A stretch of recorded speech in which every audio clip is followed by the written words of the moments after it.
যে কখনো কারো কাছ থেকে করুণা নিয়ে বাঁচতে চান না, এটা আপনার কথাতেই আমি বুঝতে পারছি। কিন্তু এই টাকাগুলো আমি আপনাকে করুণা করে দিচ্ছি না।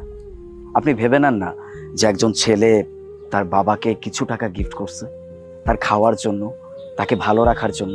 প্লিজ আপনি না করবেন না, এই টাকাটা আপনার ছেলে আপনাকে দিচ্ছে। নিন। ইয়ে মানে নিন না প্লিজ।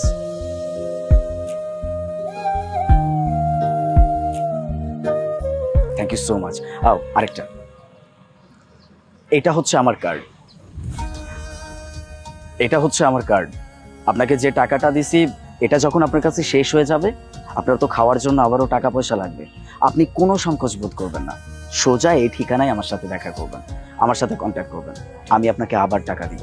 এইটা আপনার কাছে আমার হাম্বল রিকোয়েস্ট। প্লিজ আপনি কখনো মনে করবেন না এই দুনিয়াতে আপনার কেউ নাই, আমরা আছি, আপনার ছেলে মেয়ে। কি বলো? চাচা, আপনি কোথাও যাবেন না প্লিজ।